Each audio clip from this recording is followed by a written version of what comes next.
Bonjour à tous.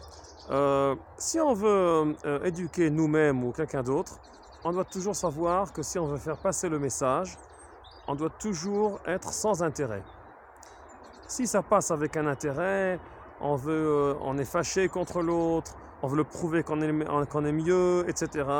Si on est complexé, ça se sent, le message ne passera pas. Le miel, quand il passe dans l'abeille, elle donne rien de son corps. Elle donne peut-être quelque chose pour que ça passe, mais elle donne pas assez pour que ça sera une partie de son corps. C'est pour ça que le miel, il est kasher, il est pur, il n'est pas interdit. Le message, c'est comme le miel, ça doit passer dans nous-mêmes, par notre voix, par notre compréhension, par notre couleur, si vous voulez, mais pas plus que ça. Là, ça sera le miel.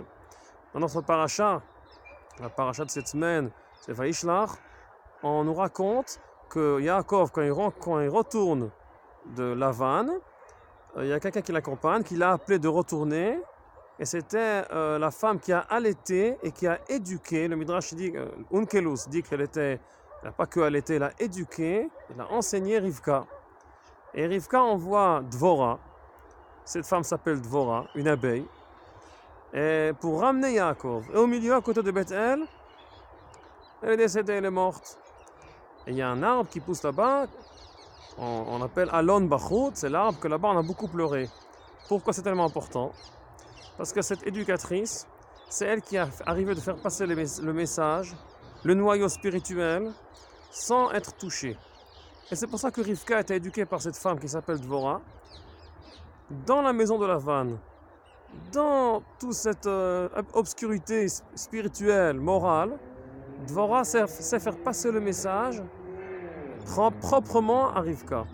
Et quand il faut rappeler Yaakov de retourner en Israël, encore une fois, c'est elle qui va passer le message à Yaakov, et Yaakov vient, avec elle il retourne, et quand elle a fini son rôle, elle est morte, elle est enterrée en dessous de Bethel, maison de Dieu, Bethel.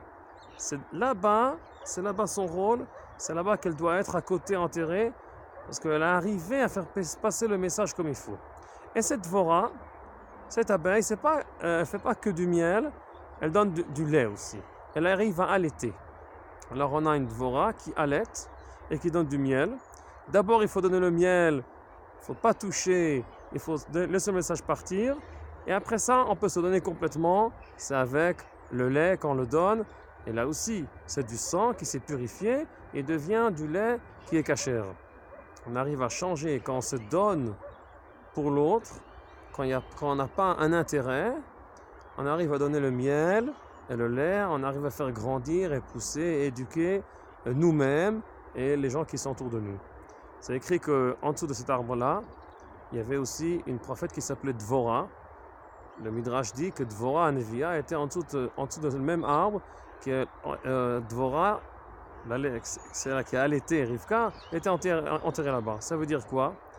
C'est que si on est assis à l'ombre de ces qualités-là, du miel, du lait, on se donne, on laisse le message passer clairement. Si on est à l'ombre de ça, alors on peut être prophète à la fin. Et dans la Gemara, c'est écrit qu'on devait faire attention Dvora, la prophète, la deuxième Dvora, parce qu'elle se prend un peu trop importante.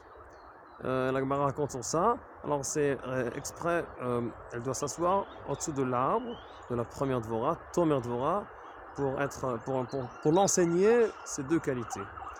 Et avec ces deux qualités-là, on arrive en Eretz Israël, Eretz Zavat, Chalav ou Dvash. C'est le côté, c'est la terre qui a du lait, du miel.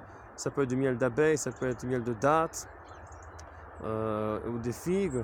Mais c'est un pays qui arrive à faire passer le message intérieur dans une façon propre, pure.